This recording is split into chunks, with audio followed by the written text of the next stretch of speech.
தமிழை வணக்கம் நிகழ்ச்சியில இப்ப நாங்க முக்கியமாக இணைந்திருக்கிற பகுதி அதிதி பக்கம். அதாவது அதிதி பக்கம் அப்படின்னு சொல்லும் போது உங்களுடைய ஞாபகத்துக்கு வருவது பல்வேறுபட்ட துறை சார்ந்தவர்கள், முக்கியமா கலைத்துறையில பயணிக்கிறவங்க, அவரவர்கள் துறையில சாதித்த மான்கள். இது போன்று நிறைய பேர் அழைத்து வந்து நாங்க நேர்காணல் பண்றது வழக்கம். அதே போல இன்றைய நாள் தமிழை வணக்கம் நிகழ்ச்சியின் அதிதி பக்கத்தோடும் ஒரு சிறப்பான ஒரு அதிதி தான் இணைந்திருக்க போகிறேன். முக்கியமாக ராஜா ராணி, ஜெய்பீம் இது போன்ற திரைப்படங்கள்ல முக்கிய கதாபாத்திரமாகவும் மக்களுக்கு பிரபலமாகவும், அதாவது புகைப்பட துறையில தன்னுடைய பயணத்தை ஆரம்பித்து தற்போது ஒரு பிரபல நடிகராக வரம் வந்திருக்கக்கூடிய ஒரு நடிகர் தான் இன்றைய நாள் தமிழை வணக்கம் நிகழ்ச்சியோடு இணைந்திருக்கின்றார். தென்னிந்திய குணச்சித்திர நடிகர் பாண்டியன் அவர்கள். வணக்கம். வணக்கம். எப்படி இருக்கிறீங்க? உங்களை சந்திச்ச ரொம்ப மகிழ்ச்சி. எனக்கும் இலங்கையில் வந்து உங்களை சந்தித்ததில் மிக்க மகிழ்ச்சி. என்னுடைய பேர் ராஜாராணி பாண்டியன். நான் வந்து திரைப்படத்துறையில் ஒரு நடிகனாக இருக்கேன். அதற்கு முன்னாடி இலங்கை தமிழ்வாழ் மக்களுக்கு, ஆதவன் டிவி நேயர்களுக்கு என் முதல் வணக்கத்தை தெரிவித்துக் கொள்கிறேன். அதே நேரத்தில் என்னை இந்த திரைப்படத்துறைக்கு கைபிடித்து அழைத்து வந்த என்னுடைய குருநாதர் ஸ்டில்ஸ் ரவி அவர்களுக்கு என் முதல் வணக்கம். கட்டாயமா நிறைய கேள்விகள் கேட்க தயாரா இருக்கும். அதாவது ஒரு தென்னிந்திய துறையில ஒரு புகைப்பட கலைஞரா ஆரம்பிச்ச ஒரு பயணம் இப்ப வந்து ஒரு நடிகரா, பிரபல நடிகரா நடிச்சுட்டு வாரீங்க. முதலாவது துறைக்குள்ள வரும்போது நீங்க அழகா சொல்லியிருந்தீங்க, அது ஸ்டீல் அவர்கள் தான் உங்களுக்கு அந்த புகைப்படத்துக்கு துறைக்கும் சரி, அந்த ஒரு திரை முன்னுக்கு உங்களுக்கு ஒரு தகுதியும் உங்களுக்கான ஒரு அங்கீகாரத்தையும் கொடுக்க பெற்றது அவர் தான் சொல்லணும். அவளுக்கான வாழ்த்துக்களையும் நன்றியோடு தான் நீங்க நிகழ்ச்சி ஆரம்பிச்சிருக்கீங்க. முதல்ல அந்த புகைப்பட துறைக்கு எப்படி வந்தீங்க? எப்படி சினிமா துறைக்குள்ள கால் பதிச்சு? நான் ஆரம்ப காலங்களில் என்னுடைய சொந்த ஊரை வந்து இந்தியாவில் தமிழ்நாட்டில் மதுரை மாவட்டம் சோழவந்தானுக்கு அருகில் திருவேடகம் தச்சமத்துன்னு ஒரு கிராமம். அந்த கிராமத்தில் நான் பள்ளி படிப்பு பயிற்றுக்கும்போது நான் நல்ல ஓவியம் வரைவேன்.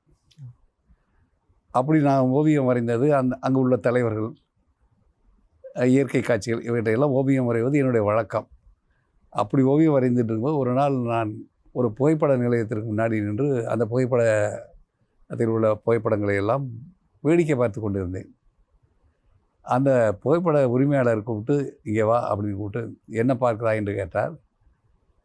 இந்த படங்கள் எல்லாம் நீங்கள் எடுத்தவைகளா இல்லை நீங்கள் வரைந்தவைகளா அப்படின்று ஒரு எம்ஜிஆர் படத்தை பார்த்து கேட்டேன். அவர் நான் தான் வரைந்தேன் என்று சொன்னார். எனக்கு மிகவும் ஆச்சரியம். அப்போ நான் கூட நல்லா வரைவேன் அப்படின்னேன். இது வரைக்கும் என்ன வரைஞ்சிருக்கீங்க அப்படின்னு கேட்டார். இருங்க நான் எடுத்துகிட்டு வரேன்னு அங்கேருந்து ஒரு 3 மைல் தூரம் தான். அதாவது இது நடந்த அவ்வளோ விடயம் சிறு வயதில் 3 மைல் தூரம் மிதிவண்டியில் போய் அதை எடுத்துக்கிட்டு கொண்டு வந்து அவர்கிட்ட காட்டினேன்.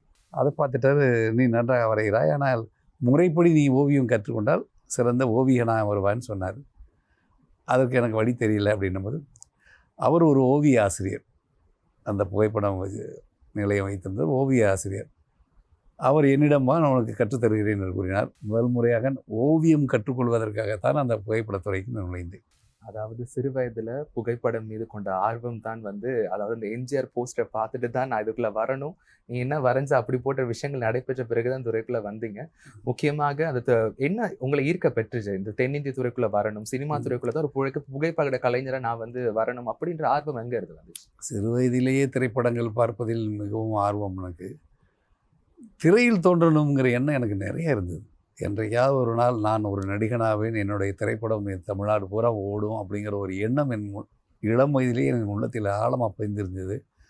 அதற்கான முயற்சிகள், அதற்கான வழிமுறைகள் தெரியாத காரணத்தினால் கிராமங்களில் இருந்த சிறு சிறு நாடகங்கள், தெருக்கூத்து, இந்த மாதிரி நிகழ்ச்சிகளில் அவர்களிடம் போய் எனக்கு வாய்ப்பு கொடுங்கன்னு கேட்டு சின்ன சின்ன வேடங்கள் கொடுப்பாங்க, அதை நடிக்கிறது, அதில் ஒரு சந்தோஷம் அடைஞ்சிக்கிட்டு இருந்த காலங்களில் இந்த புகைப்பட தொழிலுக்கு வர்றதுக்கான அந்த ஓவியம் தான் காரணமாக இருந்ததுனால நான் அவர்கிட்ட வந்து உதவியாளரை சேர்ந்தேன். அங்கே உதவியாளர் இருக்கும்போது எங்கள் கிராமத்துக்கு ஒரு படப்பிடிப்பு குழுவினர் வர்றாங்க. அங்கே நான் வேடிக்கை பார்க்க போகிறேன். அங்கே போன இடத்துல இந்த படப்பிடிப்பு ஆட்கள், அந்த கதாநாயகியினுடைய தாயார், இவங்கெல்லாம் சந்திக்கும் போது அவங்க என்ன தொழில் பண்ணுறீங்கன்னா, நான் இந்த மாதிரி ஃபோட்டோகிராஃபர் புகைப்பட தொழில் பண்ணிகிட்ருக்கேன் அப்படின்னா, அவங்க என்ன சம்பளம்னாங்க. நான் ஒரு குறைவான ஊதியம் சொன்னேன். சென்னைக்கு வந்தால் நிறைய ஊதியம் கிடைக்குமே, நீ சென்னைக்கு வான்னு அவங்க என்னை அழைச்சிட்டு போயிட்டாங்க சென்னைக்கு. அவங்களுடைய வேண்டுதலுக்கு, அவங்களுடைய ஆதரவோடு நான் சென்னைக்கு போய் அங்கே தான் என்னுடைய குருநாதர் ஸ்டில்ஸ் ரவி அவர்களை சந்தித்து அவருக்கு முதல் உதவியாளர் நான் தான். இதற்கு முன்னாடி ரவி அவர்களுக்கு ஒரு 500 பேர் 600 பேர் வந்து உதவியாளராக சேர்ந்திருந்தாலும் முதல் உதவியாளர் நான். இன்று வரை உதவியாளனாகவே அவருடன் வாழ்ந்து கொண்டிருக்கிறேன். நிச்சயமாக. அதாவது அவருடைய படைப்பு, அதாவது புகைப்பட கலைஞரா ஒரு துறைக்குள்ள வந்து, பிறகு அதுக்கான மாற்று முனை என்பது ஒரு நடிகரா வந்து இன்னைக்கு வலம் வந்துட்டு இருக்கீங்க. முக்கியமாக வந்து ஒரு கேமரா பின்னுக்கு இருந்து சில விஷயங்களை பார்த்துட்டு, அவங்க எப்படி நடிக்கிறாங்க, அவங்களுக்கான இதெல்லாம் எப்படி செட் பண்ணலாம், இது போன்ற விஷயங்களை தான் டெக்னிக்கலா தெரிஞ்சு வச்சிருப்பீங்க. ஆனா அதையும் தாண்டி ஆஃப் த கேமரா போயிட்டு, அதுக்கப்புறம் கேமராக்கு முன்னுக்கு நின்று அந்த நடிகனா அந்த கான்செப்டை வாங்கி நீங்க உள்வாங்கி நடிக்கக்கூடிய விஷயம் வந்து ஒரு மாற்று முனைன்னு சொல்லலாம். அது போலதான் வந்து இன்னைக்கு வரைக்குமே நிறைய பேருக்கு உங்களை தெரியும் அப்படின்னு சொன்னா வந்து ராஜா ராணி பாண்டியன் அப்படின்னு சொல்லி எல்லாருக்குமே தெரியும். ஸோ அந்த காலம், அந்த ஜேர்னி, அந்த திரைப்படம் பற்றி சில விஷயங்கள் எங்களுக்காக. அப்படி இருக்க நான் வந்து ஸ்டில்ஸ் ரவி அவர்களிடம் உதவியாளரான பின்னாடி படப்பிடிப்புக்கு போகும்போதெல்லாம் இயக்குனர் அருகிலே நின்று படம் பிடிப்பது, கேமராவுக்கு பக்கத்தில் இருந்தால் படம் பிடிக்கிறது தான் வழக்கம், ஒரு சில்ஃபடருடைய இது. எனக்கு வந்து நடிப்புன்னு ஆர்வம் காரணமாக அந்த இயக்குனர் பக்கத்தில் இருந்தது, இயக்குனர் எப்படி நடிப்பு சொல்லித்தர்றார், அந்த நடிகர்கள் எப்படி அதை பார்த்து நடிக்கிறாங்க, இதை கற்றுக்கணுங்கிறது என்னுடைய உள்நோக்கம். எடுக்க போனது புகைப்பட தொழில், ஆனால் கற்றுக்கிட்டது வந்து நடிப்பு. அதுக்கு வந்து அந்த இயக்குனரை பக்கத்தில் இருந்தோம்னா நம்ம இதெல்லாம் கற்றுக்கலாம் அப்படின்ட்டு பார்க்கும்போது இயக்குனரை பார்ப்பேன், அவரோட முக பாவனை பார்ப்பேன், இந்த முக பாவனை பிரகாரம் அந்த நடிகர் நடிக்கிறாருன்னு அங்கே திரும்பி பார்ப்பேன். இவர்கள் கொஞ்சம் மாற்றமாக இருந்தால் ஐயோ நம்மளாக இருந்தால் இதே மாதிரி நடிச்சிருக்கலாமே அப்படிங்கிற எண்ணம் எனக்கு ஒரு ஆர்வம் கொடுக்கும். இப்படி படிப்படியாக வந்து நடிப்பை கற்றுக்கிட்டாங்க போயிட்டு. அந்த இயக்குனர் யாருன்னா ஐயா பாலச்சந்தர் ஐயா அவர்கள் தான். அவருடைய திரைப்படத்தில் நான் உதவியாளராக இருக்கும்போது அப்போ ஒரு நிகழ்வு நான் பல தொலைக்காட்சியில் சொல்லியிருக்கேன். இருந்தாலும் இலங்கை தமிழ் மக்களுக்கு நடிக்கணுங்கிற ஆர்வத்தில் நான் போய் நின்றபோது இந்த இயக்குனர் எப்படி நடிப்பு சொல்லித் தருகிறார், அந்த நடிகர் எப்படி நடிக்கிறார் பார்த்துட்டு இருக்கும்போது அங்கே ஒரு உதவியாளர், பாலச்சந்திரையாவோட உதவியாளர், அவர் வந்து அவருக்கு ஒரு தேநீர் எடுத்துக்கிட்டு வர்றார். அவர் வந்து அவருக்கு கொடுத்த உடனே என்ன பண்ணார், அவருக்கு அருகில் நான் நிற்கிறேன், என்னை பார்த்த உடனே என்ன பண்ணுறாரு, அந்த பக்கம் இந்த மூஞ்சி வச்சுட்டு இங்கே நிற்கிற அப்படின்னு அவர் சொல்லிட்டார். என்ன அந்த சொன்ன அந்த வார்த்தை வந்து என்னோடய உள்ளத்தில் எனக்கு ஆழமாக காயப்படுத்திடுச்சு. நான் உடனே திரும்பணுன்னா அழ ஆரம்பிச்சிட்டேன். என் கண்ணீரை மறைக்கிறதுக்காக நான் மறைவில் போய் கண்ணீரை துடைச்சி இது பண்ணிவிட்டு கொஞ்சம் நேரம் கழித்து கண்ணாடியின் முன்னாடி போய் முகத்தையெல்லாம் கழுவிட்டு அந்த கண்ணாடியை பார்த்து நான் சொல்கிறேன், இந்த மூஞ்சி திரைப்படத்தில் நடிகனாக வரும், நான் பெரிய நடிகனாக வரும், என்னுடைய திரைப்படம் தமிழ்நாடு பூரா ஓடும், உலகம் பூரா என்னுடைய திரைப்படம் போவான், ஆனால் அதை பார்க்குறதுக்கு நீங்கள் இருக்க மாட்டேன் அப்படின்னு என்னுடைய கோபத்தை கண்ணாடியில் தான் தெரிவித்தேன். அந்த நண்பர்கிட்ட தெரிவிக்கலை. ஏன்னா அவர்கிட்ட தெரிவிக்கிறதுக்கு எனக்கு தைரியம் கிடையாது. கண்ணாடியில் தெரிவிச்சுட்டு நான் முகத்தெல்லாம் இது பண்ணிட்டு மறுபடியும் நான் வந்து என்னுடைய பணியை தொடர்றதுக்காக இயக்குனர் பக்கத்தில் வந்து நிற்கும்போது அப்போ எல்லாம் கிளாப் அடிப்பாங்க திரைப்படங்களில். அந்த படத்தினுடைய பேர் சொல்லி கிளாப் அடிப்பாங்க, டெக் 11 அப்படின்னு சொல்லிட்டு படத்தினுடைய பேர் அப்படின்னு. அப்போ கிளாப் அடிக்கும்போது மனதில் உறுதி வேண்டும் அந்த படத்தினுடைய டைட்டில், அது பாரதியினுடைய வார்த்தை, மனதில் உறுதி வேண்டும். அந்த மனதில் உறுதி வேண்டுங்கிற அந்த வார்த்தை என்னுடைய ஆழ மனதில் போயிட்டு பதிஞ்சிருச்சு.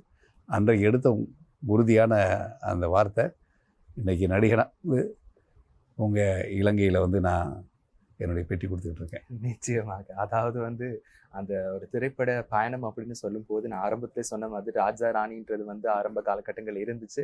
இப்போ வரைக்குமே நிறைய பேர் பார்க்கும்போது ராஜா ராணி பாண்டியன் தானே நீங்க அப்படின்னு சொல்ற அளவுக்கு தான் இருக்கு. முக்கியமா வந்து அந்த படத்தினுடைய ரோல் பார்க்கும்போது கிட்டத்தட்ட ஒரு ஸ்ட்ரிக்டான ஒரு அப்பாவாகவும் இருந்தது. ஆனால் ஜெய்பீம்ல பார்க்கும்போது அதுக்கான மாற்று முனைன்னு தான் சொன்னது கேரக்டர்லையும். என்னத்தான் ஒரு காவல் அதிகாரியா இருந்தாலும் அந்த மாற்று முனைகள் பலவிதமா இருந்துச்சு. அது முதல் தொடக்கம் வந்து ராஜா ராணியில இருக்கும்போது மக்களோட வரவேற்பு எப்படி இருந்துச்சு, அதுக்கான இதை எப்படி நீங்க ப்ரிப்பேர் பண்ணி கொண்டீங்க ஒரு நடிகரா மாறும்போது? ராஜாராணி வாய்ப்பு கிடைக்கிறதுக்கு முன்னாடி நான் குறும்படங்களில் நடிச்சிருந்தேன். சென்னை தொலைக்காட்சியில் வந்து அந்த குறும்படங்கள் ரொம்ப வரவேற்புக்குரிய குறும்படங்கள். அதில் நான் வந்து நடிச்சிருக்கும்போது முதல்ல என்னை வந்து குறும்படத்துக்கு அழைத்து சென்றது என்னுடைய மகன் இளவரசன். இன்றைக்கு இளன்கிற பேரில் திரைப்படத்தில் இயக்குனராக இருக்கிறார். அவரை பற்றி நான் பின்னாடி சொல்கிறேன். அவர் தூண்டுதலின் பேர் தான் நான் வந்து குறும்படம் நடிக்க போனேன். அப்படி நடிக்க போனேன். நான் ஒரு குறும்படங்கள் முதல்ல ஒரு படம் நடிக்கிறேன். அவர் தான் முதல்ல என்னை வச்சு எடுத்தார். இளன் தான் என்னை வச்சு குறும்படம் எடுத்தார். உரிமை குரல்னு ஒரு குறும்படம். அவர் அப்போ வந்து ஏரோநாட்டிக்கல் படிச்சுக்கிட்டு இருந்த காலத்தில் இந்த குறும்படம் எடுக்க ஆரம்பித்தார். குறும்படத்தில் நடித்தா என்ன பலன்கிறது எனக்கு தெரியாது. ஏன்னா குறும்படம் விரும்பலை, நான் திரைப்படத்தை தான் விரும்புகிறேன். நடிக்கணும்னு விரும்புறேன். அவர் சொன்னார், இல்லை இல்லை நீ எதிர்காலம் பாருங்கள், இளைஞர்கள் கையில் தான் திரைப்படமே வரும்னு அவர் சொன்னார். அதன்படி குறும்படம் நடித்து அதை பார்த்துட்டு, அந்த குறும்படத்தை பார்த்துட்டு தான் திரைப்பட வாய்ப்பு எனக்கு வந்தது. அவர் நடித்த குறும்படம் வந்து இயக்குனர் நித்திலன் சொல்லிட்டு, அதில் புன்னகை வாங்கினால் கண்ணீர் இலவசம். அதுக்கு முன்னாடி தர்மம்னு, அதுக்கு பின்னாடி அந்த தர்மம்னு ஒரு படம், அதுவும் தேசிய விருது வாங்குச்சு. அஸ்வின் மண்டேலா அந்த இயக்குனர் பேர். இவங்கெல்லாம் இயக்குனர் ஆகிட்டாங்க. அந்த தர்மம் படத்தை பார்த்த இயக்குனர் அட்லி என்னை வந்து அவர் படத்துக்கு கூப்பிட்டு வர்றாரு. அதை வந்து அவருடைய நிலையத்துக்கு போய், அவருடைய அலுவலகத்தில் போய் நான் இருக்கும்போது இந்த மாதிரி ராஜாராணி கதையை சொல்லி, இதில் நீங்கள் இந்த மாதிரி பண்ணுறீங்க அப்படின்னும்போது நான் பயந்துட்டேன். சத்யராஜுக்கு ஈக்குவலாக நம்ம இந்த கேரக்டர் பண்ணுறதுக்கு நமக்கு தகுதி இருக்கா அப்படிங்கிறத அவர்கிட்டே கேட்டேன். நான் குறும்படம் சத்யராஜ்டே கேட்டீங்களா? இல்லை, இந்த இயக்குனர் அட்லிட்ட, ஐயா தம்பி நான் வந்து குறும்படங்களில் நடிச்சிட்ருக்கேன், என்னுடைய நடிப்பு இதாக இருக்குது, சிறந்த குறும்படமெல்லாம் தேர்ந்தெடுக்கப்பட்டேன். புன்னகை வாங்கினால் கண்ணீர் இலவசம்லாம் பாலச்சந்தர் ஐயாவும் கமலஹாசன் ஐயாவும் வந்து நடுவராக வந்திருக்காங்க. இந்த திரைப்படம் ஜெயிச்சா நமக்கு அப்படின்னா அந்த குறும்படம் அதில் ஜெயிச்சு எனக்கு நல்ல பேர் கிடச்சிது. புன்னகை வாங்கினால் கண்ணீர் இலவசம். தர்மம் வந்து தேசிய விருதே வந்துச்சு. அப்போ எனக்கு ரொம்ப மகிழ்ச்சி கிடச்சோன்னு ஒரு தைரியம் எனக்குள்ளே வந்துருச்சு, நாம் தைரியமாக திரைப்படங்களில் நடிக்கலாம் அப்படின்னு. அந்த இடத்துல தான் வந்து அட்லியுடைய இதுக்கு ராஜாராணியை வாய்ப்பு கிடச்சி அதில் அந்த காவல்துறை அதிகாரி நடிக்க ஆரம்பித்தேன். நிச்சயமாக. அதாவது ராஜாராணி திரைப்படத்தின் மூலமாக, அதுக்கு முன்னுக்கும் ஒரு குறுந்திரைப்படங்களில் ஒரு நடிகராக வளம் வந்த பிறகு தேசிய விருது வாங்கின பிறகும், அதுக்கான முன்ன கிடைச்சது தான் வந்து குறுந்திரைப்படமாக இருந்தாலும், இப்போ கிடைச்சது வந்து ராஜாராணியாக இருந்தாலும், ராஜாராணியில் அந்த குறுந்திரைப்படத்தின் ஒரு அங்கீகாரம், அந்த குறுந்திரைப்படத்தில் நீங்கள் செய்த ஒரு விஷயம் தான் வந்து உங்களுக்கான மாற்றுமுறை ஒரு வெள்ளித்திரை கிடைக்க பெற்றிருக்குன்னு சொல்லலாம். ஆனால் அதே நேரத்தில் வந்து அந்த திரைப்படம் வந்த பின்னாடி எனக்கு என்னென்னா, அதில் வந்து என்னுடைய அந்த கண்டிப்பான ஒரு தகப்பன் அந்த கேரக்டர் வந்து மக்கள் மத்தியில் எனக்கு வெறுப்பை தான் ஏற்படுத்தி கொடுத்துச்சு. மக்கள்லாம் என்னை வெறுக்கிற அளவுக்கு எங்கே போனாலும் என்னை பார்த்தாலே ஒரு கோபமாகவும் ஒரு வில்லனாகவே பார்க்க ஆரம்பித்தாங்க அந்த திரைப்படம் பார்த்துட்டு. அப்போ பெண்கள் கல்லூரி பகுதியிலெல்லாம் படப்பிடிப்பு போகும்போது சில பெண்கள் கேட்பாங்க, உங்களுக்கு நயன்தாரா கூட பெரிய மருமகள் கிடைச்சிருவாங்களா அப்படி கேட்பாங்க.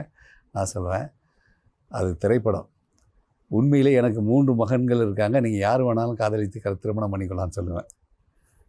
அவங்களுடைய அந்த அந்த அந்த தகப்பனாக வந்து அந்த படத்தில் நான் ரொம்ப கண்டிஷனாக, அதாவது ரொம்ப நிபந்தனைக்கு ஒரு தகப்பனாக இருந்ததுனால அது அந்த அந்த கேரக்டரை அவங்க வந்து அப்படியே ஏற்றுக்கிட்டாங்க, அப்படி உள்வாங்கிட்டாங்க. அப்போ என்னை எங்கே பார்த்தாலும் அதே நோக்கத்தோடு என்னை பார்க்க ஆரம்பித்தாங்க. அது வந்து எனக்கு சந்தோஷம். என்னுடைய மகன், 2வது மகன் வந்து, எனக்கு 3 மகன்கள், கலையரசன், கவியரசன், இளவரசன். நான் தமிழ் பற்று உள்ள காரணத்தினால் இந்த மாதிரி பெயர்களை சுட்டிட்டேன். கவியரசன் வந்து மின் ஆய்வாளர் இருக்கார், உதவி பொறியாளர் மின்சாரத்துறையில். அவர் திரைப்படம் பார்த்துட்டு இருக்காரு. திரைப்படத்தில் அந்த சீன் வருது. அந்த சீனை பார்த்த உடனே பக்கத்தில் உட்காந்து சொல்கிறாரு, இவெல்லாம் என்னுடைய அப்பனாக இருந்தால் இன்றைக்கி இரவே அவரை கல்லை தூக்கி போட்டு கொண்டு விடுவேன் நானா. உடனே என்னுடைய மகன் வந்து, அது என்னுடைய அப்பா, நீ என்ன அப்படி சொல்கிறேன்னா, நீ எல்லாம் எப்படி ஒரு கூட குடித்தனம் பண்ணுற அப்படின்னு கேட்டானா. உடனே என்னுடைய மகன் வெளியே வந்து என்கிட்ட கைபேசி எடுத்துகிட்டு, இந்த மாதிரி நீ எல்லாம் நடிக்காதீங்க, இந்த மாதிரியெல்லாம் தியேட்டரில் எல்லாருமே உங்களை தான் திட்டுறாங்க அப்படின்னு சொன்னான். அப்போ தான் சரி, நம்மளோட வெற்றி அங்கே தான் இருக்குது, உனக்கு புரியலை, உனக்கு அப்பாவாக பார்க்கும்போது அவங்க பேசுகிறது உனக்கு கஷ்டத்தை கொடுத்துருக்கு, வெற்றி அதுதான் வா அப்படின்னு சொன்னேன். அது எனக்கு பெரிய ஒரு தன்னம்பிக்கை வளர்த்துச்சு. இவ்வளோ தூரம் நம்மளை வந்து ஒரு வெறுப்பாக பார்க்குற அளவுக்கு நாம் நடிச்சிருக்கோமா அப்படின்னு சொல்லிட்டு.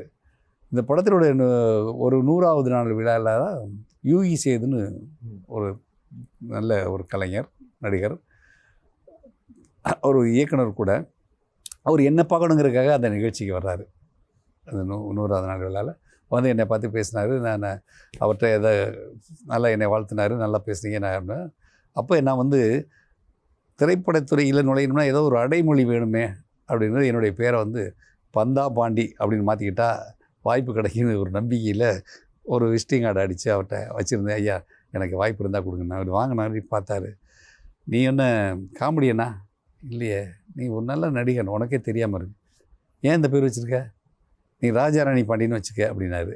அவர் வச்ச பேர் தான் இன்றைக்கு ராஜாராணி பாண்டியனா உங்களுக்கு எல்லாருக்கும் நான் தெரிஞ்சிட்டு இருக்கேன். நிச்சயமாக. அந்த காவல்துறை நடிகரா இருக்கும்போது, அதாவது நீங்க சொன்ன ஒவ்வொரு விஷயங்களும் வந்து, ஒரு நடிகனா ஒரு கேமரா முன்னுக்கு இருக்கும்போது, நாங்க வில்லனா இருந்தாலும் சரி, ஒரு அன்புள்ளவரா இருந்தாலும் சரி, அந்த கேரக்டர நாங்க உள்வாங்கி பண்ணும்போது, மக்கள் தன்னுடைய வாழ்க்கையில, ஐயோ! இவர் இப்படித்தான் போல அப்படின்ற மாரி உள்வாங்கி நடிக்கும்போது, நம்ம ஏதோ பண்ணியிருக்கோன்ற மாரி தான் அந்த கேரக்டர் நிரூபிச்சு ஆமாம், காட்டுது ஆமாம். இருக்கலாம். அடுத்த ஒரு தருணம் ஜெய்பீம். சூர்யா அவர் நடிக்கப்பெற்ற ஒரு மாபெரும் திரைப்படம் ஜெய்பீம். ஜெய்பீம். ஜெய்பீம் திரைப்படம் உங்களுக்கு எப்படி இருந்துச்சு? அந்த வாய்ப்பு எப்படி உருவாகுனுச்சு? இது போன்ற விஷயங்கள் எங்களுக்காக சொல்லுங்க. வாய்ப்புகள் வந்து எனக்கு வந்து அந்தந்த என்னுடைய திரைப்படத்தை பார்த்து இன்னும் ஒரு இயக்குனர் இவர் இதற்கு பொருத்தமான தகுதியான இவர் அப்படின்னு நினச்சி என்னை அவங்க தான் கூப்பிட்றாங்க. அவங்க தான் அந்த இந்த கதாபாத்திரத்துக்கு பாண்டியன் பொருந்துவார் நினச்ச இயக்குனர் கையில் தான் இருக்குது. அவங்க கூப்பிட்டு போகிறாங்க. ஜெய்பீமில் போகும்போது அப்படியே நான் வந்து மாறுபட்ட ஒரு அது எப்படி கிடைக்கப்பெற்று? கேரக்டர். இதுல எல்லாம் வில்லனாவே ஆமாம். பார்த்துட்டு அப்போ நிறைய அதற்கு பின்னாடி நிறையா என்னை பார்க்குறவங்கலாம் ரோட்டில் போகிறவங்க கூட என்னை வில்லனாக தான் பார்த்துக்கிட்டு இருந்தாங்க. ஆனால் ஜெய்பீம்ங்கிற அந்த படத்தில் போகும்போது என்னை அப்படியே மாற்றினார் அந்த இயக்குனர். ஞானவேல் அவர் அப்படியே மாற்றினார். எப்படி மாற்றினார்னா, அந்த மாதிரியே இல்லை நீங்கள், இந்த மாதிரின்னு மாற்றும்போது இதுதான் என்னுடைய வாழ்க்கையில் ஒரிஜினல் கேரக்டர். இது ஜெய்பீமில் நான் வரேன் பார்த்தீங்களா, என்னோடய வாழ்க்கையில் நான் அப்படி தான் ஒரு சாந்தமான மனிதன், அன்புள்ள மனிதன், எல்லாத்தையும் அன்பாக பழகுவேன், எல்லாத்தையும் சந்தோஷமாக இருக்கணும்னு நினைக்கிறவன். அந்த மாதிரி அந்த கேரக்டர் இரக்க குணம் படைத்த ஒரு இயற்கையில் தான் இரக்க குணங்கிறது இயற்கையிலே மனிதனுக்கு இருக்கணும். அது இருந்தால் மனிதாபிமானம் தான். அப்படி அந்த கேரக்டர் வந்து ஒரு ஒரு ஒரு காவல்துறை நிலையத்தில் அனைவருமே வந்து அவங்க ஒரு அநியாயம் செஞ்சுக்கிட்டு, ஒரு அக்கிரமம் செஞ்சுக்கிட்டு, கொடுமை பிடித்துக்கிட்டு இருக்கிற நேரத்தில் ஒரே ஒரு நல்ல காவல்துறை அதிகாரி அங்கே ஒருத்தர் இருக்கிறாரு அப்படிங்கிறத இருக்காங்க, இன்றைக்கு இருக்கிறாங்க. அந்த கேரக்டர் தான் நான். அந்த காவல் நிலையத்திலேயே அவ்வளோ டூலியங்கள் நடந்திருந்தால் நான் ஒருத்தன் மட்டும் வந்து அவங்களுக்காக பறிஞ்சு அவங்களுக்கு உணவு வாங்கி கொடுக்குறது, அவங்களுக்கு நீங்கள் போய் வேறு யாரும் பெரியவங்களை அழைச்சிட்டு வாங்கி இந்த கேஸ் வேறு மாதிரி போயிட்டுருக்கு அப்படின்னு சொல்கிறதெல்லாம் அந்த மனிதாபிமானத்தினுடைய ஒரு அதிகாரியாக நடித்தேன். அதுக்கு ரொம்ப நல்ல மரியாதை கிடைச்சிது. என்னையெல்லாம் வயதானவர்கள் கூட வணங்கினாங்க. ஐயா, நீங்கள் வந்து அந்த பொண்ணு காப்பாற்றிட்டி அப்படின்லாம் சொல்லி வணங்கினாங்க. அது திரைப்படமாக கூட இல்லை, அவங்க மனசில் நான் உண்மையான ஒரு இரக்கமுள்ள ஒரு காவல் அதிகாரியாக இருந்திருக்கேங்கிறது மகிழ்ச்சியான விஷயம். நிச்சயமாக. அதாவது உங்களுக்கு வந்து என்னதான் இவ்வளவு தூரம் பயணித்து வந்திருந்தாலும், ஆரம்பத்துறையில ஒரு புகைப்பட கலைஞர், அதாவது ஃபோட்டோகிராஃபரா இருக்கிறத தாண்டி எது பிடிச்சிருந்துச்சு? ஃபோட்டோகிராஃபரா இருக்கிறதா? இல்லாட்டி நடிகனா ஸ்க்ரீனுக்கு முன்னுக்கு பிரசன்ட் ஆகுது? இல்லை, சிறு வயதிலேயே நடிகனாகணுங்கிறது எண்ணம். புகைப்பட கலைஞனாக மாறுறது வாய்ப்பு. அந்த புகைப்பட கலைஞனாக அங்கே என்னுடைய ஊரில் சொல்ல வந்த லதா ஸ்டுடியோ ராமுங்கிற ஒரு ஓவிய ஆசிரியர், அவர் தான் என்னை தயார்படுத்தி ஸ்டில்ஸ் ரவிக்கிட்ட உதவியாளர் அனுப்பியிருக்கார். அப்போ புகைப்படம் வந்து என்னுடைய சூழ்நிலையின் காரணமாக அதை கற்றுக்கிட்டு வந்தேன். அதை கற்றுக்கிட்டதுனால திரைப்படத்துறையில் ஸ்டில்ஸ் ரவிக்கிட்ட உதவியாளராக சேர வாய்ப்பாக இருந்தது. அது ஒரு படிக்கட்டு. ஆனால் நோக்கமுறை எங்கே இருந்தது? நடிகனாகணும். அந்த நடிகனாக இருக்கிற வாய்ப்பு என்பது இந்த புகைப்பட கலைஞர் உருவாக்கி கொடுத்தார். அவர் திரைப்படத்துறையில் புகைப்பட கலைஞர் ஸ்டில்ஸ் ரவி அவர்கள். அப்போ அவர் மூலியமாக திரைப்படத்துறைக்கு போகிறார். இன்னும் ஒரு நிகழ்ச்சி என்னென்னா, முதல் முறையாக என்னை படப்பிடிப்பு நிலையத்திற்கு அழைத்து சென்றவர் ரவி அவர்கள். போய் கொண்டு இருக்கும்பொழுது தூரத்தில் ரஜினிகாந்த் அவர்கள் போயிட்டுருக்காங்க. நான் இல்லை, கிராமத்தில் இருந்த வந்த புதுசில், அண்ணே அங்கே பாருங்கண்ணே ரஜினிகாந்த் போகிறாரு, அண்ணே அங்கே பாருங்கண்ணே அப்படின்னு கத்திட்டேன். அப்புறம் என்ன அப்படின்னாரு, இந்த மாதிரி ரஜினிகாந்த் போகிறாரு. எங்கே அப்படின்னாரு, அது அங்கே இருக்காரு. இவர் ரஜினி அப்படின்னாரு. அவர் எஸ் ரவின்னு, இங்கே வாமா என்னுடைய சிஷியன், இவங்க கூட ஒரு ஃபோட்டோ எடுத்துக்க அப்படின்னு. அப்போ நிற்க வச்சு ரவி சார் என்னை ரஜினி கூட எடுத்தார். முதல்ல நான் ரஜினிகாந்த் கூட தான் ஸ்டில்லு சினிமாவுக்கு போய் எடுத்திருக்கேன். இப்போ எனக்கு எவ்வளோ பெருமையான ஒரு விஷயம் இருக்கும். நானே நடிகனாக இன்றைக்கும் அந்த ஸ்டில்ஸு வச்சு பயன்பட்டுருக்கேன். அது மிகப்பெரிய ஒரு இதை. அப்போ என்னை நான் முதல்ல சொன்னேன்ல, என்னை கைப்பிடித்து அழைத்த வந்த என்னுடைய குருநாதர்னு, அதுக்கு பொருத்தமானவர் தானே அவர். நிச்சயமாக. அவர் இல்லைன்னா நான் இன்றைக்கு இங்கே இல்லை. இன்றைக்கு இலங்கையில் கூட நான் அவங்க தொலைக்காட்சியில் வந்து வாய்ப்பு கொடுத்தது அவர் சினிமா தான் காரணம். இங்கேயும் நான் வந்து இப்போ இங்கே சூர்யா சார் படத்துக்கு நடிக்கிறதுக்கு வந்தேன். ஆர்ஜே பாலாஜி இயக்குனர் கருப்பனுங்கிற ஒரு படத்தில் நடிக்கிறதுக்கு இலங்கைக்கு அவங்க தான் என்னை இங்கே அழைச்சிட்டு வந்தாங்க.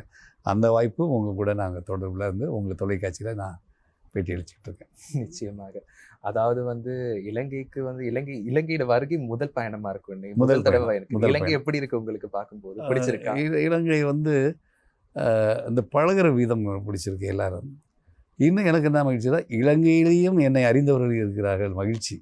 என்னை திரைப்படத்தில் பார்த்து நேற்று என் கூட நிறைய பேர் புகைப்படம் எடுத்துக்கிட்டாங்க. அப்போ நான் நினச்சி பார்த்தேன், இலங்கையில் கூட நமக்கு ரசிகர்கள் இருக்கிறாங்களா அப்படின்னு. உங்கள் நடிப்பு எனக்கு ரொம்ப பிடிக்கும், நீங்கள் யதார்த்தமாக நடிக்கிறீங்க எல்லாம் சொல்கிறாங்க. அப்போ அதுவே எனக்கு பெரிய ஒரு வெற்றி தானே. நிச்சயமா. அதனால் இலங்கைக்கு வரணுங்கிற நோக்கம் எனக்கு அந்த தமிழ் ஆர்வத்தினால ரொம்ப நாள் இருந்தது. அந்த வாய்ப்பு இன்றைக்கு உருவாகியிருக்கு.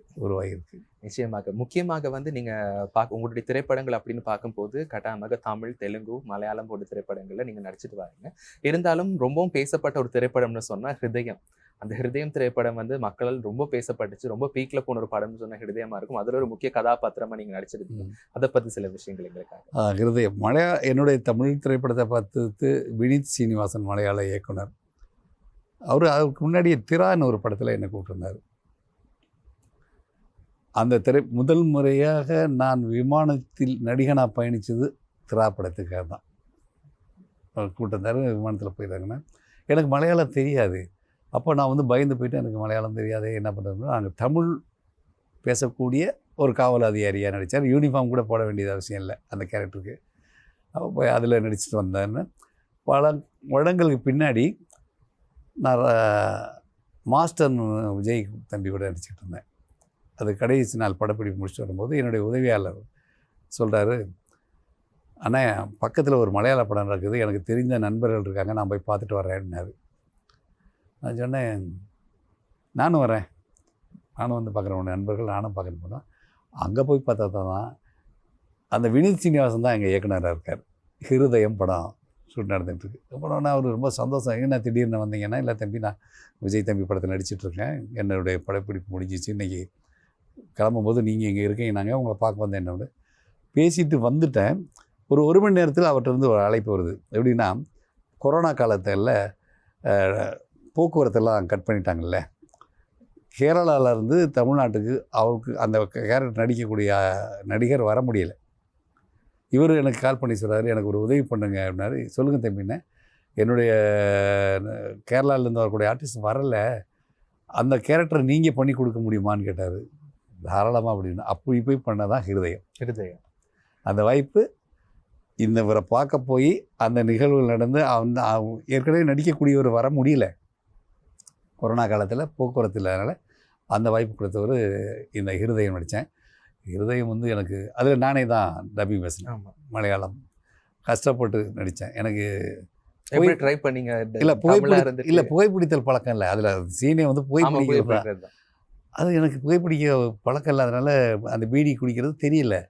ஆனால் அதற்காக அவங்க ரொம்ப சிரமப்பட்டு ஒரு கிட்டத்தட்ட ஒரு 40-50 பீடி ஒருத்தர் வந்து இது பண்ணி கொடுப்பாரு, நான் வாயில் வச்சு பண்ணணும். அப்போ நீங்கள் பண்ணிகிட்டே இருங்க, நான் எங்கே தேவையோ அதை எடுத்துக்கிறேன்னு சொல்லிட்டு பொறுமையாக அந்த இயக்குனர் எடுத்து ஒரு புகைப்பிடிக்கிறது, அந்த டைலாக் பேசுறது, மலையாளம் டைலாக் ப்ராமிட் பண்ணுவாங்க, அதை பேசுகிறது எல்லாம் பண்ணி எடுத்து முடித்த உடனே நான் படம் டப்பிங் போகும்போது தான் எனக்கு இவ்வளவு இதாக இருக்கா அப்படின்னு. ஒரு மலையாளி கேரக்டராக இருப்பேன் அதில். நான் தமிழ்லேருந்து போனாலும் மலையாள கேரக்டராக இருக்கு அந்த தோட்டத்திலேருந்து. அந்த படம் வெற்றி படம். கஷ்டமாக இருந்துச்சா, ஈஸியாக இருந்துச்சா? அது ஏதோ தமிழை ஒப்பிட்டு பார்க்கும்போது தெலுங்கு, மலையாளம் அப்படி இல்லை, எனக்கு அந்த வசனத்தினுடைய கதையினுடைய பொருள் உள்வாங்கிட்டேன்னா நான் என் முகமாற்றம் தானே தேவை. அங்கே வந்து மொழி பிரச்சனை இல்லை. மொழி தவறுதலாக பேசினாலும் அவங்க டப்பிங் பண்ணிக்குவாங்கன்னு வச்சுங்களேன். ஆனால் இது வரைக்கும் எனக்கு அப்படி ஒரு கஷ்டமான ஒரு இது வரலை. அந்த முக மாற்றத்தை கொடுக்குறோம்ல, கதையை உள்வாங்கிட்டோம்னா நம்ம இந்த இடத்துல நம்ம வந்து இந்த பீச்சில் டீ விற்கிற ஒரு ஆள் நாம் அதுக்கு மாறிட்டோம், இந்த இடத்துல ஒரு பெரிய காவல்துறை அதிகாரி கோபக்காரன் மாறிக்குவோம். இந்த நடிப்பு ஆர்வம் இருந்தது, அப்படி இது பண்ணிக்குவோம். இன்னும் சொல்லப்போனால் ஒவ்வொரு காலகட்டமுமே வந்து என்னுடைய பயணம் நடிப்பை நோக்கியே போயிட்டு இருந்தது. இங்கே வந்து நான் புகைப்பட தொழில் பண்ணிகிட்டு இருக்கும்போது திருமணங்கள், சுபகாரியங்கள், நிகழ்ச்சிகளுக்கு படம் எடுக்க போகிறதான வழக்கம். அப்படி நான் போகிறதுக்கெல்லாம் அங்கே வந்து ஒரு ஊதியம் வந்து 2000 ரூபாய் எனக்கு கிடைக்கும். அப்படின்னா நடிக்க போனால் ஒரு 500 ரூபா தான் கொடுப்பாங்க. எனக்கு அந்த 2000 ரூபா பெருசாக தெரியாது, இந்த 500 ரூபா தான் எனக்கு பெருசாக தெரியும். அதுக்கு வராது வேறு ஆளை போட்டு உதவியாளரை போட்டு அடிச்சுட்டு கூட இதுக்கு தான் நடிக்கணும்னு போவேன். அப்படி போய் நடிச்சிட்டு இருக்கும்போது ராஜா ராணி படம் நடிச்சிட்டு இருக்கும்போது எனக்கு அன்றைக்கு ஒரு திருமண நிகழ்ச்சி ஆர்டர் எடுத்து வச்சுக்கிட்டேன். ரொம்பவும் மனசு கஷ்டம். நான் நினச்சது இந்த சீனை முடிச்சுட்டு போயிடலாம் அப்படின்னு நினச்சா, அவங்க காட்சி ஆரம்பித்தது இரவு ஆரம்பித்தாங்க. 6 மணிக்கு வரவேற்பு நிகழ்ச்சி வேறு ஒரு புகைப்பட கலைஞர் அனுப்பிச்சு அவங்கள வச்சு எடுத்துக்கிட்டு இருந்தேன். அது இப்போ ஒரு மனிதன் 2 குதிரையில் சவாரி செய்யக்கூடாதுங்கிறதுக்கு இதுதான் உதாரணம். எனக்கு ஒரு உதவி இயக்குனர் சொன்னார், பாண்டியன் நீங்கள் நல்ல நடிகர், நல்ல புகைப்பட கலைஞர், ஆனால் ஏதாவது ஒரு குதிரையில் நீங்கள் சவாரி பண்ணிங்கன்னா அதில் நீங்கள் ஜெயிப்பீங்கன்னாரு. அதுதான் உண்மை. இதையும் பார்த்துட்டு அதையும் பார்த்து என்னுடைய வறுமை நிலை வந்து பொருளாதார ரீதியில் எனக்கு புகைப்பட தொழில் தேவை, ஆர்வம் பூரா நடிப்பு தொழில் தேவை. இப்படி போராடி வந்தது தான் ராஜாராணி பாண்டியன். அதாவது 2 கண்கள், புகைப்படத்துறைன்றது ஒரு கண், நடிப்பு துறைன்றது 2 கண், 2 கண்ணையும் விட்டு கொடுக்க முடியல. அது ஒரு கண் வந்து வறுமை, ஒரு கண் வந்து புகழ். வறுமையாக புகழாகும்போது இப்போ புகழை நோக்கி ஓடிக்கிட்டு இருந்தேன், வறுமை இழுத்துக்கிட்டே இருந்தது. நிச்சயமாக. அதாவது வந்து தெலுங்கு, தமிழ், மலையாள திரைப்படங்களை தாண்டி முக்கியமாக நீங்க நடித்திருக்கக்கூடிய அனைத்து திரைப்படங்களுமே வந்து பிரபல நடிகர்களோட, பிரபல நடிகைகளோட தான் முக்கியமான கதாபாத்திரங்கள் நீங்க கொடுத்துருக்கீங்க. இருந்தாலும் அவங்களுக்காக ஈடு கொடுத்து எப்படி நடிக்கக்கூடியதா இருந்துச்சு? அந்த ஷூட்டிங் ஸ்பாட்ல அவங்களுக்கு ஈடு கொடுத்து நடக்கக்கூடியதா எப்படி இருந்துச்சு?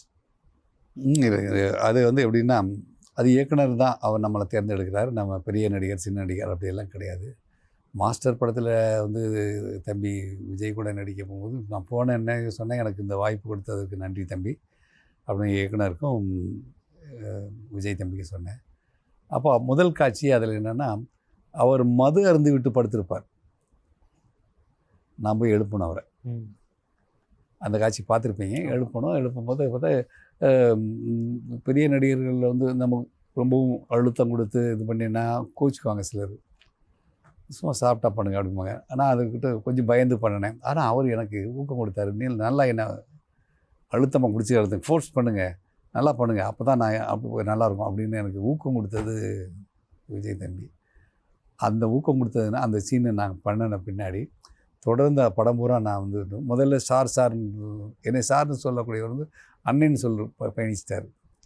படம் முழுக்க அண்ணன் பயணிச்சிட்டார். அப்படி போய்ட்டு படங்கள் முடிஞ்சு போயிட்டு இருக்கும்போது அவர்கிட்ட ஒரு தன்மை என்னென்னா, அவர் அங்கே இருப்பார். நான் அப்படி என்னுடைய கேரவானுக்கு போகும்போது அவரை பார்த்துட்டு தம்பி வணக்கம் அப்படி சொல்லிட்டு போயிடலான்னு போகும்போது அவர் எழுந்து வந்து வணக்கம் சொல்லிட்டு என் கை கொடுத்துட்டு திருப்பி போய் அவர் அமருவார். அந்த பணிவு நான் அவர்கிட்ட இருந்து நிறைய கற்றுக்கிட்டேன். எனக்கு இளைய என்னுடைய மகன் வயசு தான் இருந்தாலும் கற்றுக்கிட்டேன். என்ன காரணம்னா, பணிவுங்கிறது வந்து எல்லாருக்கும் வராது. ஒரு கதாநாயகன் அந்தஸ்து வந்த பின்னாடி பணிவு இல்லாமல் இருக்கிறவங்களும் இருக்கிறாங்கல்ல. இவர் எவ்வளோ இந்த நிலை உயர்ந்தாலும் தன்னை தாழ்த்தவன் உயர்த்தப்படுவானுங்கிற பைபிளில் ஒரு வார்த்தைகள் இருக்குல்ல, அதை அவர் கடைப்பிடிச்சி அழகாக பண்ணிகிட்டு இருந்தார். அப்புறம் இன்னொரு காட்சியில் இயக்குனர் வந்து என்னை யோன்னு சொல்லணும் எழுதியிருக்காரு. இவர் என் வயதின் காரணமாக நான் அண்ணன்னு சொல்லிட்டு வந்தார். என்கிட்ட வந்து அனுமதி கேட்குறாரு. அண்ணே, இயக்குனர் வந்து இவங்களை யோன்னு சொல்லி எழுதியிருக்காரு, நான் யோன்னு சொல்லிக்கிறேன், என்னை தப்பாக எடுத்துக்காதீங்க அப்படின்னு கேட்குறாரு. அப்போயும் அவருடைய இது எனக்கு பிடிச்சிச்சு. நான் அவர்கிட்ட சொன்னேன், உன் தாய் தந்தையர் ஒன்று அருமையாக வளர்த்துருக்காங்க தம்பி அப்படின்னு சொன்னேன். அந்த மாதிரி அப்போ என் கூட நடிக்கிறவர்கள் என்னை புரிந்து கொண்டு அவர்களை நான் புரிந்து கொண்டால் அங்கே ஒரு கஷ்டம் ஒன்றும் இல்லை. நிச்சயமாக. அதாவது இவ்வளவு தூரம் வந்தாலும் சக நடிகர்கள், நடிகையா இருந்தாலும் சரி, நடிகர்களா இருந்தாலும் சரி, அந்த பணிவுன்றது வந்து இருக்கும் போது நீங்க சொன்ன போது எங்களுக்கே தெரிய பெறுது இந்த விஷயங்கள் எல்லாமே. ஆனா இருந்தாலுமே வந்து உங்களுடைய தனித்துவம்னு என்னது? அதாவது வந்து ஆரம்ப காலகட்டங்கள்ல வந்து உங்களை எல்லாத்தையுமே ஒரு காவல்துறை அதிகாரியா பார்க்கக்கூடியதா இருந்துச்சு. இருந்தாலும் சில பரிமாணங்கள், அதுல அன்பானவரா இருக்கட்டும், ரொம்ப வில்லன் கேரக்டரா இருக்கக்கூடியதா இருந்துச்சு. உங்களுடைய தனித்துவம் அப்படி எல்லாம் முக்கியமா இருந்தா என்ன சொல்வீங்க? இல்லை, எனக்கு தனித்துவம்னு நான் நகைச்சுவை ரொம்ப விரும்புவேன். ஆனால் நகைச்சுவை நடிகனாங்கிற எண்ணத்தில் தான் அந்த திரைப்படத்துறைக்கு வந்தேன். என்னை பெரிய கோபக்காரனாக மாற்றி விட்டாங்க. நான் பொதுவாகவே இது எல்லாருடைய கலகலப்பாக இருக்கணும், எல்லார்ட்டையும் அன்பாக இருக்கணும், நகைச்சுவையாக இருக்கணும் அப்படிங்கிறது என்னுடைய நோக்கமும் கூட. இயக்குநர்கள் வந்து நம்மளை அப்படி பயன்படுத்துகிறாங்க. அது ஆனால் எனக்கு நம்பிக்கை, எந்த கேரக்டர் கொடுத்தாலும் அந்த கேரக்டரில் நான் நடிப்பேன், அந்த கேரக்டரில் நான் வாழ்வேன் அப்படிங்கிறது என்னுடைய தன்னம்பிக்கை. நான் நாங்கள் சில்க்ஸ் ரவியோட உதவியாளராக இருந்து வரும்போது எனக்கு திரைப்படங்கள் எல்லாம் நிறைய படங்கள் நான் பண்ணலை. எனக்கு வந்து அந்த வாய்ப்பை கொடுத்தது நடிகர் ராமராஜன் அண்ணன். அவர் வந்து ஒரு காலத்தில் மிகப்பெரிய கதாநாயகன் வாழ்ந்தவர் இல்லையா, ராமராஜன். அந்த அண்ணன் தான் எனக்கு வந்து அவருடைய பர்சனல் ஃபோட்டோகிராஃபராக என்னை பயன்படுத்தினார். அப்போ அவருக்கு எவ்வளோ ரசிகர்கள் இருக்காங்களோ அவ்வளோ ரசிகர்களுக்குமே என்ன தெரியும். ஏன்னா ரசிகர்கள் வந்து அவங்க கூட இருந்து இப்போ தான் செல்ஃபி அந்த காலத்தில் ஒரு புகைப்பட கலைஞன் தேவை ஃபோட்டோ எடுக்கணும்னா.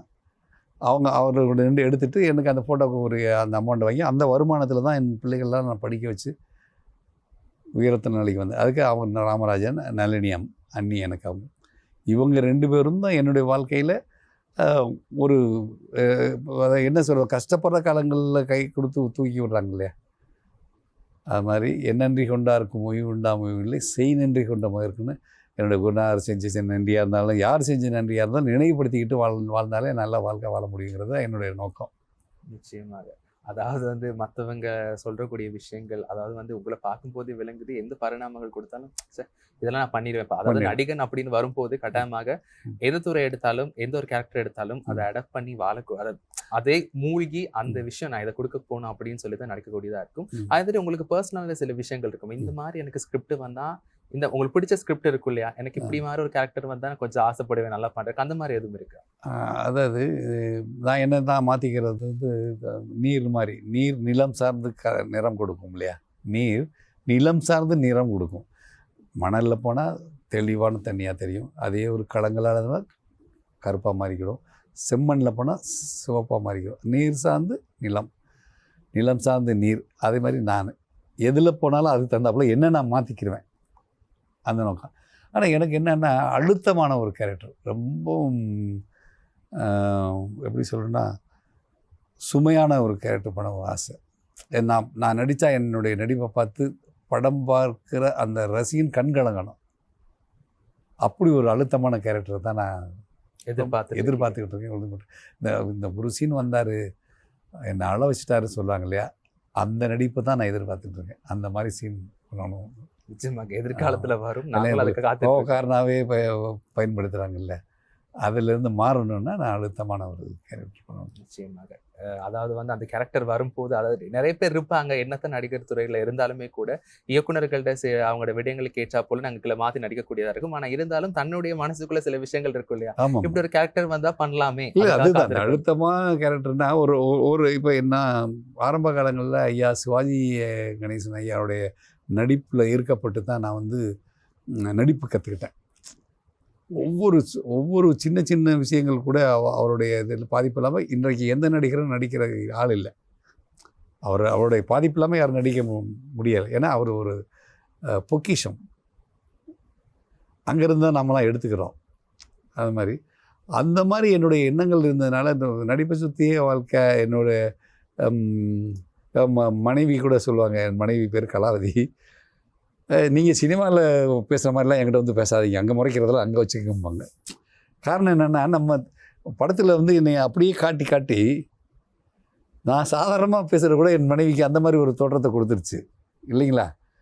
அது வந்து நான் ஒரு வகையில் சந்தோஷப்பட்டுக்குவேன். அப்படி அவங்க தான் கணவனை தான் பார்க்குறாங்க, கணவன் கூட வாழ்ந்துக்கிட்டு இருக்கவங்க. ஆனால் ஒரு சில நேரத்தில் என்னுடைய நடிப்பு மாதிரி அவங்களுக்கு தோணிருச்சு இல்லையா. அப்போ உள்ளுக்குள்ளேயே எனக்குள்ளே ஒரு நடிகன் வாழ்ந்துக்கிட்டு இருக்கான் என்ன அப்படி நினச்சிக்கிட்டு தான் நான் போயிட்டுருக்கேன், பயணிச்சுக்கிட்டு இருக்கேன். முக்கியமாக அந்த கருப்பன் என்ற திரைப்படத்துக்காக நீங்கள் வந்திருந்தீங்க. அந்த தருணம், அந்த பயணம் எல்லாம் உங்களுக்கு எப்படி இருந்துச்சு? முக்கியமாக இலங்கைக்கு முதல் பயணமே கூட எப்படி இருந்துச்சு? எனக்கு இது இலங்கை வரணுங்கிற ஆர்வம் எனக்கு பல காலங்களாக என்கிட்ட இருந்துச்சு. அதற்கான வாய்ப்பு இந்த கருப்பன் திரைப்படத்தினுடைய இயக்குனர் ஆர்ஜே பாலாஜி தம்பி சூர்யா அவர்கள் தான் அந்த வாய்ப்பு கொடுத்தாங்க. ஒரு நாள் தான் படப்பிடிப்பு. ஒரு நாள் படப்பிடிப்புக்கு அங்கேருந்து என்னைய இலங்கையை அழைத்துட்டு வந்து படப்பிடிப்பு முடிஞ்சு நேற்று இரவு முடிஞ்சு காலையில் அவங்க போயிட்டாங்க. உங்கள் நிகழ்ச்சியில் கலந்துக்கிறதுக்காக நான் இங்கே இருந்தேன். அது வந்து பெரிய மறக்க முடியாத ஒரு விஷயந்தான். இங்கே உங்களை சந்திக்கிறதே எனக்கு பெரிய மறக்க முடியாத ஒரு நிகழ்வு தான். அதாவது அடுத்ததாக கேட்கக்கூடிய கேள்வி அப்படின்னு சொன்னா பொதுவான கேள்வி. ஏனென்றால் வந்து இன்றைய காலகட்டங்கள் நீங்க ஆரம்பத்துல சொன்னது போல எல்லாருமே வந்து ஒரு குறுந்திரைப்படம், ஷார்ட் பிலிமை நோக்கி வந்து தான் ஆரம்பிக்கிறாங்க தன்னுடைய பயணத்தை. அதுக்கு பிறகுதான் வந்து ஒரு வெள்ளித்திரையில வரணும் அப்படின்ற ஒரு உத்வேகம் அவங்களுக்கு வருது. ஆனா ஆரம்ப காலகட்டத்தில் முக்கியமா இலங்கை பொறுத்த மட்டும் சரி, இந்தியா பொறுத்த மட்டும் சரி, திரைப்படங்கள் வந்து நல்ல திரைப்படங்கள் வந்துட்டு இருக்கு. யாருமே விரும்புறது நல்ல திரைப்படங்கள்ல ஒரு நடிகர், ஒரு குணச்சித்திர நடிகரை வளம் வரணும்னு தான் ஆசை. ஆனா இன்றைய காலகட்டங்களை பொறுத்த வரைக்கும் இளைஞர்கள் மத்தியில வந்து வாராங்க, நடிக்கிறாங்க, இருந்து டக்குன்னு வந்து அவங்களுக்கு ஒரு பீக் கிடைக்குமா, டக்குன்னு அவங்களுக்கான ஒரு அங்கீகாரம் கிடைக்குமா அப்படின்றதான் வந்து இப்போ உள்ளவங்க யோசிக்கிறாங்க. அதை பத்தி உங்களுடைய கண்ணோட்டத்தில் எப்படி காணப்படுது? இளைஞர்கள் வருவது வரவேற்கத்தக்க ஒரு நிகழ்வு. கண்டிப்பாக ஆர்வம் உள்ளவர்கள் வரணும். அதே நேரத்தில் இந்த திரைப்படத்துறையில் வந்து பல கஷ்டங்கள் இருக்குது. வந்த உடனே யாருமே பெரிய நடிகன் ஆனது கிடையாது. நான் 24 வயதில் வந்து 54 வயதில் தான் ராஜாராணி நடிச்சிருக்கேன். 30 ஆண்டு காலங்கள் என்னுடைய திரைப்படம் உள்ளே தொடர்ந்துக்கிட்டு இருந்துச்சு. அந்த மாதிரி தன்னை அர்ப்பணிச்சுக்கணும், காத்திருக்கணும். எடுத்த உடனே யாருமே பெரிய நடிகன் ஆக முடியாது. காத்திருந்து அதற்கான தகுதி வர்ற வரைக்கும், வாய்ப்புகள் வர வரைக்கும் நம்ம காத்திருக்கணும் இல்லையா? காத்திருந்தால் தானே அந்த அந்த இடத்துக்கு அந்த இடத்துக்கு வராமல் வந்த உடனே நான் அந்த இடத்துக்கு வந்துடலாம் நினைக்கிறது தவறு இல்லையா? இவங்க அதுக்கு முன்னாடியே தன்னை வளர்த்துக்கணும். தனக்குள்ள என்ன திறமைகள் இருக்குது அதை வளர்த்துக்கணும். முறைப்படி ஒரு நடிப்பு இதில் போய் கற்றுக்கலாம். ஒரு இயக்குனர் ஆகணும்னா ஒருத்தர் உதவியாளர் இருந்து கற்றுக்கலாம். இப்படி கற்றுக்கிட்டு வந்தது மட்டும் பத்தாது, அங்கே உள்ள கஷ்ட நஷ்டங்கள்லாம் தாங்கக்கூடிய வலிமையும் அதற்கான பொறுமையையும் அவங்க வச்சுட்டு இருந்தாங்கன்னா நிச்சயமாக வரலாம். அது இல்லாமல் வந்துட்டான்னா அதாவது இலக்கை நோக்கி பயணிப்பவர் பலர், சென்றடைவர் சிலர். எல்லோரும் நடிகன் ஆயிரணும், பெரிய டைரக்டர் ஆயிரணும், இலக்கை நோக்கி பயணிச்சுட்டு தானே இருக்காங்க. எத்தனை பேர் வந்து சேர்ந்துறாங்க இல்லையா? அதாவது அந்த துறைக்கு எத்தனை பேர் வந்து டக்குன்னு அச்சீவ் பண்ணுறாங்கன்றது. ஆனால் பயணிக்கிறவங்க எத்தனை பேர்? நீங்கள் சொல்கிற மாதிரி நிறைய எங்கள் நாட்டில் வந்து ஒரு நாளைக்கு ஒரு 1000 பேராவது திரைப்படத்தை நோக்கி பயணிச்சுட்டு வந்து இறங்குறாங்க. அதில் வெற்றி அடைகிறது ஒரு 5 பேர் கூட இல்லை. காரணம் என்ன? வர்றாங்க, அவங்க முயற்சி பண்ணுறாங்க, அதுக்கான அதில் கஷ்டங்கள் தாங்க முடியாமல் போயிடறாங்க. வறுமை துரத்தும், உணவு கிடைக்காது, உறவிடம் கிடைக்காது. இதெல்லாம் கஷ்டப்பட்டு வந்து ஒரு இடத்துக்கு வந்து அந்த இடத்துல அடையணுன்னா அதுக்கான உழைப்பு அதுதான். அதை போடுற இளைஞர்கள்ட்ட அந்த பக்கம் இன்றைக்கி இல்லை. நல்லா படித்தவர்கள் நாங்கள்லாம் இருந்த காலங்களில் இப்போ நல்ல படித்த இளைஞர்கள் வர்றாங்க. அப்படி அந்த நோக்கத்தில் அவங்க விலகாமல் இருந்தால் ஜெயிக்கலாம். விலகாமல் இருக்கிறதுங்கிறது குறிக்கோள். இலக்கை நோக்கி குறிக்கோளை போனால் அந்த குறிக்கோளே போகணும் இல்லை, கொஞ்சம் வந்து பார்க்குறது, இது நமக்கு செட் ஆகுது, நம்ம வேறு பார்த்துக்கலான்ட்டு இங்கேருந்து அதுக்கு போகிறது, அங்கே அது செட் ஆகுது, ஊருக்கே போயிடுவாங்க கடைசியில். ஆனால் வரும் இளைஞர்களுக்கு ஒரு நோக்கத்தோடு வாங்க, உறுதியாக இருங்க. நடிகனாக இருங்க, இயக்குனராக ஆகணுங்கிற எண்ணம் எண்ணத்திலிருந்து எங்கேயுமே விலகாமல் வாங்க. அதில் உள்ள கஷ்டங்களை நான் தாங்கிக்கிறவங்கிற மன வலிமையோடு வாங்க. நிச்சயம் உங்கள் திறமைக்கு வாய்ப்பு இருக்குது. நிச்சயமாக வாய்ப்பு என்றது வந்து எல்லாருடைய வாழ்க்கையிலும் வந்து இலகுவாக கிடைக்குமான்னு கிடையாது. அந்த வாய்ப்பு வரும்போது தக்க சமயத்தில் நாங்கள் ஏற்றுக்கொள்ள வேண்டும் என்றதான் சொல்லணும். முக்கியமாக வந்து இந்த கலைத்துறை, முக்கியமாக திரைப்பட கலைத்துறையிலையும் வந்து நிறைய இளைஞர்கள், நிறைய பிரமுகர்கள்லாம் வந்துட்டு இருக்காங்க. இருந்தாலுமே கூட அந்த தனக்குன்னு ஒரு வாய்ப்பும் கிடைக்கணும், அதையும் தாண்டி தனக்குன்னு ஒரு அங்கீகாரம் கிடைக்கணும் தான் எல்லாமே ஒரு முன்னுக்கு ஒரு பலகையாக போட்டு வச்சிருக்காங்கன்னு நான் சொல்லணும். அது பார்த்துட்டு இருந்தோம்னு சொன்னால் கட்டாயமாக அவங்களுக்கான அங்கீகாரம் வந்து இலகுவாக கிடைக்கப்பெறாது. காலங்கள் போக போக அனுபவம் என்றது அவங்களுக்குள்ள அதிகரிக்கும். அப்ப வந்து அவங்களுக்கான தரமும் சரி, அவங்களுக்கான அங்கீகாரமும் திரைப்படத்துறையில கட்டாயமா கிடைக்கப்பெறும் என்றது அழகா சொல்லிருங்க. முக்கியமா எதிர்காலத்துல என்னென்ன மாதிரி பண்ண போக இருக்கீங்க, உங்களை என்னென்ன திரைப்படங்கள் இனி பார்க்கலாம்? நாங்க இப்போ திரைப்படங்களோட பெயர்களை வந்து சொல்ல முடியாத பெயர் மாற்றம் நடந்துட்டு இருக்கு. நாங்கள் நடிச்சிட்டு இருப்போம். முக்கியமா என்னென்ன கேரக்டர்ல வெளியாகும் போதுன்னா இப்போ வந்து கதாநாயகனுக்கு அப்பா ஒரு படம் பண்ணியிருக்கேன், கதாநாயகிக்கு அப்பாவா ஒரு படம் பண்ணிட்டு இருக்கேன். அது இல்லாமல் அப்பா கேரக்டரே தொடர்ந்து பயணிச்சுட்டு இருக்கேன் இப்போ. நிச்சயமாக. அதாவது அப்பா எல்லா படத்துலையும் பார்க்கும்போது உங்களை அப்பால பார்த்துட்டு இருந்தோம். அது அன்பான அப்பாவும் சரி, வில்லனான அப்பாவும் இருந்தாலும் பல மாற்றங்கள் அதுலேயும் நாங்கள் பார்த்துட்டு அப்பா கேரக்டராக பயணிச்சுட்டு இருக்கேன். ஒரு குடும்ப தலைவனாக எந்த இதில் நம்ம இது பண்ண முடியுமோ அதுக்கான தகுதியை நான் வளர்த்துக்கிட்டு இருக்கேன். இன்னும் நான் கற்றுக்கிட்டு தான் இருக்கேன். என்னுடைய மகன் வந்து, அதாவது முதலே சொன்னேன் 3 மகன்கள், பேர் சொல்லிட்டேன். இளவரசன் வந்து இளன்கிற பேரில் அவர் ஏரோநாட்டிக்கல் என்ஜினியரிங் படிச்சுட்டு இருந்தார். குறும்படம் எடுக்கிறதுல அவருக்கு ஒரு இன்ட்ரெஸ்ட் வந்து குறும்படம் எடுத்தார். உரிமை குரல் ஒரு குறும்படம் எடுத்தார். அதில் நான், என் மனைவி, என் மகன் நாங்களே எடுத்தோம். அது குறும்படம் என்பதை சொல்வதை காட்டிலும் குடும்ப படம் கூட சொல்லிக்கலாம். அதுக்கு ஒரு யூனிவர்சிட்டி அவார்டு கிடச்சிது அந்த முதல் குறும்படத்துக்கு. அதற்கு பின்னாடி அவருடைய எண்ணங்கள் எல்லாம், அவருடைய நோக்கமெல்லாம் திரைப்படத்தை நோக்கி பயணிச்சது. என்கிட்ட சொல்லும்போது நான் சொன்னேன், நீங்கள் ஏரோநாட்டிக்கல் படிப்பை முடிச்சிடுங்க, பட்டம் வாங்கிடுங்க, அதுக்கு முன்னாடி திரைப்படத்துறைக்கு நீங்கள் போகலான்னு அனுமதி சொன்னேன். அது மாதிரி அவர் பிடிச்சிட்டு பட்டம் வாங்கிட்டு என்கிட்ட சொன்னார். அப்போ நான் இந்த மாதிரி திரைப்படத்துறையில் வரேன்னு முயற்சி அவரே தான் பண்ணார்.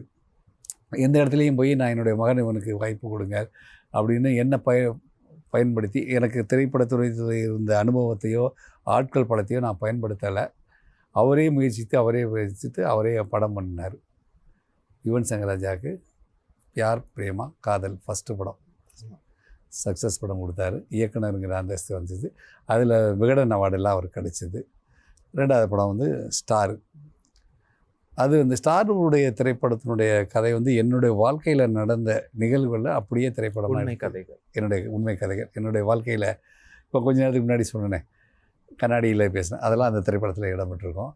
அந்த வாழ்க்கையில் நடந்த கதை திரைப்படத்துறையில் இருக்கிற நிறைய பேர் உள்ளத்தை பாதிச்சுது அந்த ஸ்டார் திரைப்படம்.